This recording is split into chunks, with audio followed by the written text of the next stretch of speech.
Kozad is suing 33-year-old medical office manager Yolanda Reyes for filing false police charges.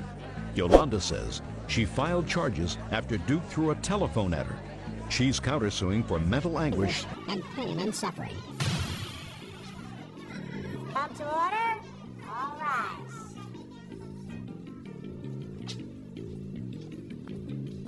This case number 54 on the calendar, the matter of Kozad versus Reyes. Parties have been sworn in, Judge. You may be seated. Mr. Kozad, you work as an attendant for someone who was ill. Is that right? Yes, Judge Scheinman. And is your claim that when you went to pick up some of this person's medical material at the doctor's office, you came in contact with the defendant, who was a receptionist. Is that right? That's correct, Your Honor. And there was some sort of a dispute as to whether you had the right to pick up these records. And they were, according to, I guess, to both of you, words exchanged. You left and was subsequently arrested. And there was no arrest, Your Honor. Subsequently charged with assaulting the defendant, and you incurred a great deal of expense. Lawyers' expenses, court expenses, those charges were ultimately dismissed according to you, and you are suing the defendant for malicious prosecution, correct? Yes, Your Honor. The defendant says that you did in fact assault her, and she is counterclaiming for a variety of things as a result of that assault. So that's what this case is about. How long had you been working as an attendant, Mr. Kozad? I've been living with the particular person involved for about, it'll be 9 years in November. Is this an employee relationship? No, Your Honor, we just been roommates. And, he has, trouble with reading and writing, and so he assigned me power of attorney in 1998, which I have proof of. Okay. What records did you want? The results of a blood test called a PSA. PSA is usually for prostate cancer. Yes, Judge. Did you call the office first? Yes, I did. She said that she could not provide me with the results over the phone, but asked me if I had power of attorney and stated that if I brought it to the office, I could obtain the results. So what did you do, sir?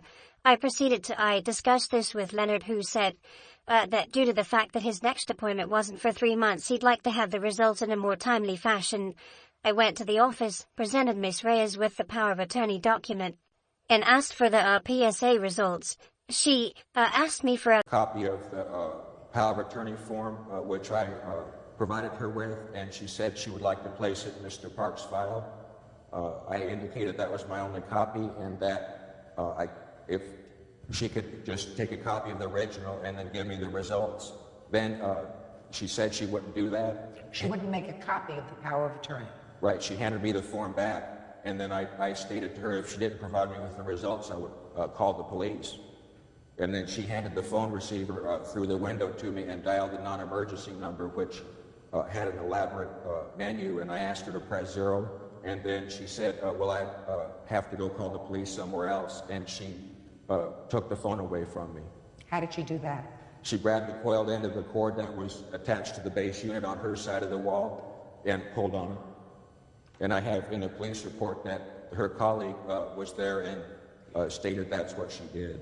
Okay, now, what's the next thing that happened? You left. No, I went downstairs to where the pharmacy was, and there's 2 payphones there.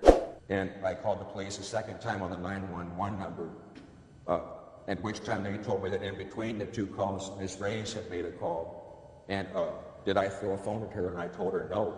Then I sat down to wait for the police, and her colleague, Miss, came down and sat right next to me and said that the whole... Don't tell me what Miss said. That's hearsay. She sat next to me and talked with me for a while and said that Don't tell me what she said. Then she went back upstairs, and then 2 officers came. At the time, there was no arrest, and she wrote down some notes on a small pad. Did you subsequently, sir, have to appear in court? Yes, Your Honor, I had to appear 6 times. Did you hire an attorney? Yes, I did initially, Your Honor. I have the receipts and the description of the things that the attorney did for me. Okay, and ultimately you then had to use a public defender. Yes, Your Honor. Did the case ever go to trial? No, Judge. The case never went to trial. There was no arrest. The case was dismissed at the request of the DA. Do you have a letter to that extent? Yes, I do. And okay. So, what I would like to see first is the letter of dismissal from the district attorney. then I would like to see your police reports, including the statement of Miss... Your Honor, the police report also states that there were no marks or injuries. Just a minute, I will read it. Don't tell me what it states. Reading was one of the first criteria that I had to pass for this job.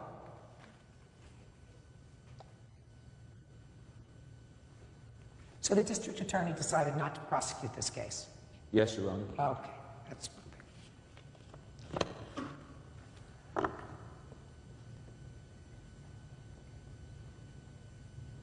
Well, this report from the police doesn't really bear out, sir, what you told me. He told me that he pulled the phone back and then threw it in the window towards the cradle. Cozad told me, I guess I wasn't as gentle with the phone as I could have been.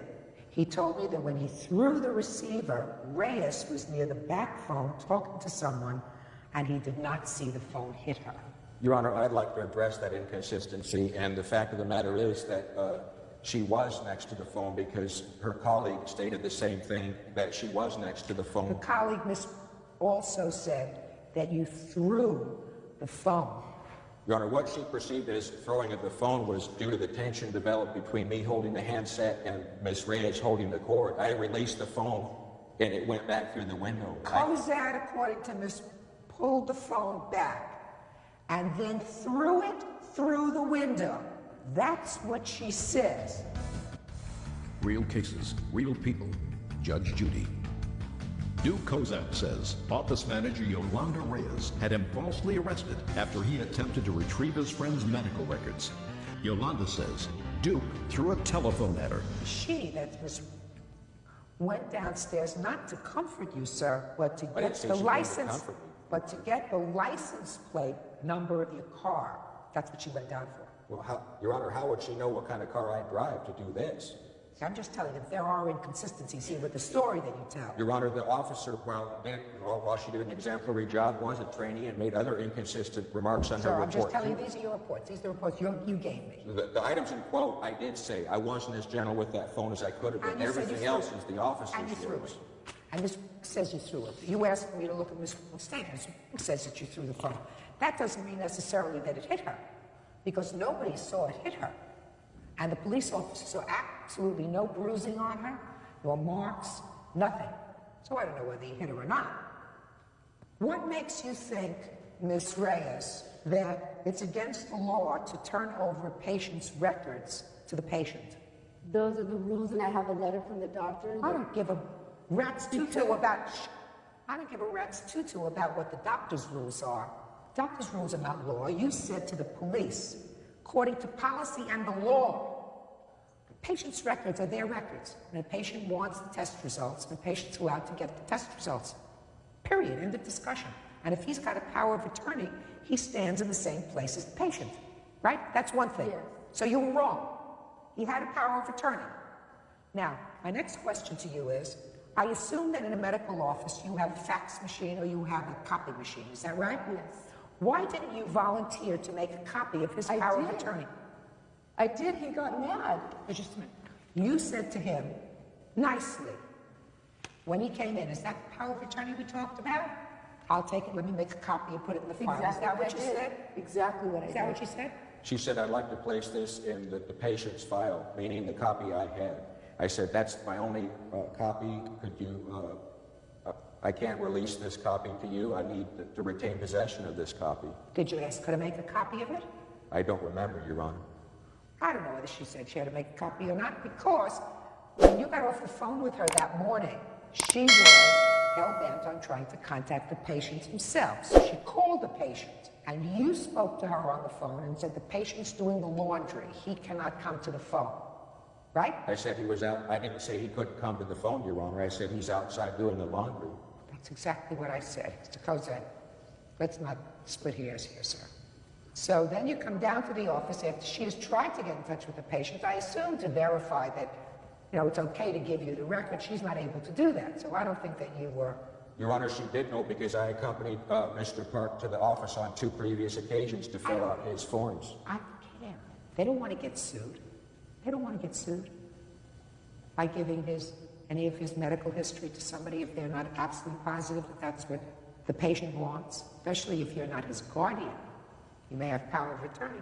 However, your power of attorney allows you, I assume, to get what you need. Let me just take a quick look at your power of attorney, sir. I'd like to see it.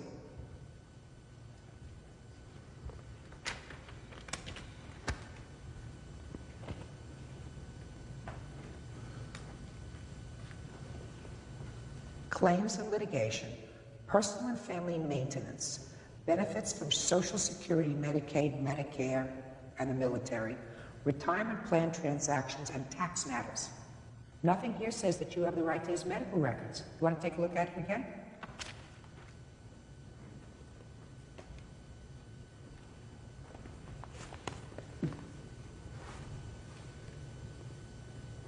Your Honor, under item K, where it says benefits from Medicare, Medi-Cal, etc., Mr. Park paid for his doctor's visit with the Medi-Cal card. Stretching!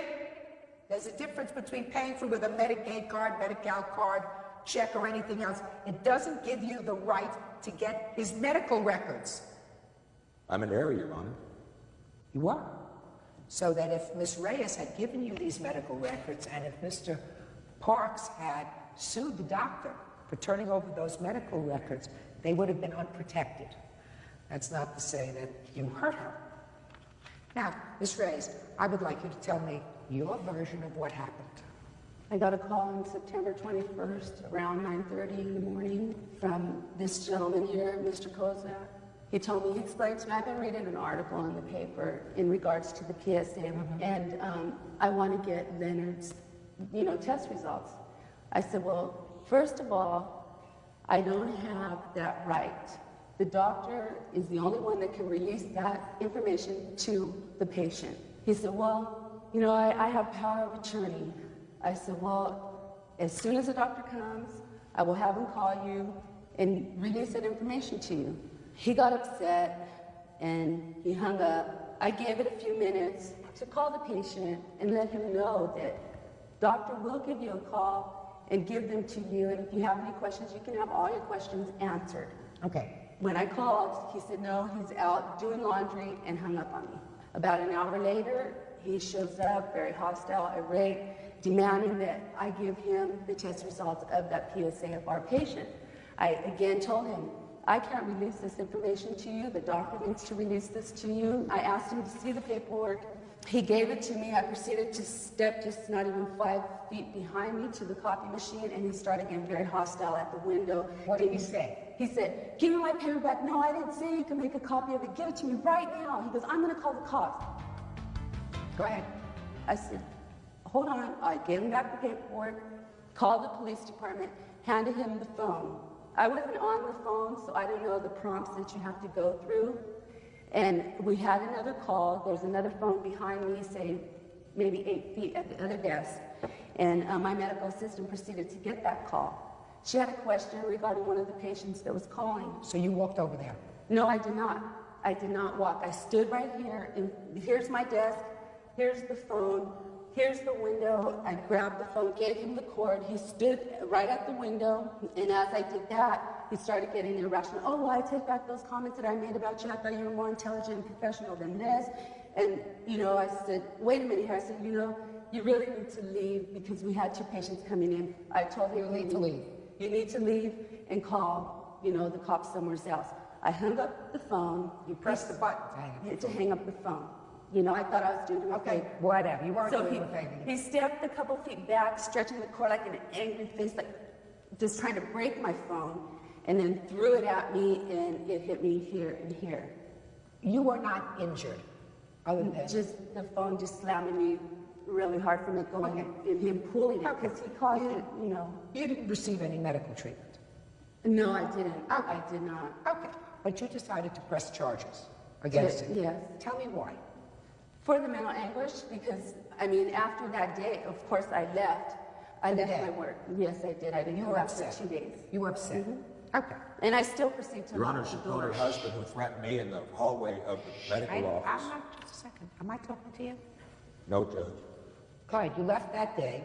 And what kind of harassment do you say you've suffered since then? Physically, The public defender came into our office like 5 times trying to tell me we could settle this out of court right now while we have patients, no consideration for the doctor's business at all. That can't be attributed to him. And His lawyer, that the public defender, sometimes they get a little bit overzealous. oh, I understand. They're doing their job, but a I little mean, bit overzealous. You know, so he comes to your office and he figures he'll make a pest out of himself, and you'll say, forget it. and on the 28th, his brother called me and insisted that I release the chart to him. He said, I'm coming from the airport right now and I'm going to get that chart. I said, no, you cannot come to the You office. can't attribute that to him either.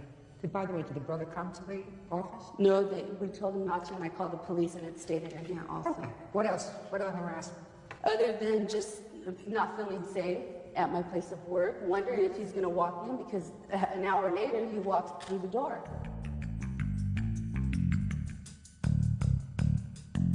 That only happened once, is that right? But he's called, yes. I've never called. The once that he showed up in the office to get the medical records was this one day that this happened. Is that right? All right, you count the claims dismissed. Now let's get to your claim. A, Mr. Kozak, you did not have a power of attorney to get medical records. At least on its face, there are certain specified things that you are enabled to do as a result of the power of attorney, and getting medical records is not one of them. So you were wrong to go there and to confront Ms. Reyes with regard to those medical records, because she would have been negligent had she given you those medical records. I find that by your own statement to the police immediately after this incident occurred, you threw the phone at the defendant. I never said that, Your Honor. Those were officer's words. You gave me the report. That was what other officer reported immediately after this incident. Incorrect, That's Your a Honor. That report wasn't written for 2 days subsequent to the event itself. This is 9 months later, sir. And 9 months later, your memory is not as fresh as what happened as it is 2 days later. Mr. Kozak, I'm making my ruling now. This is not the time to argue.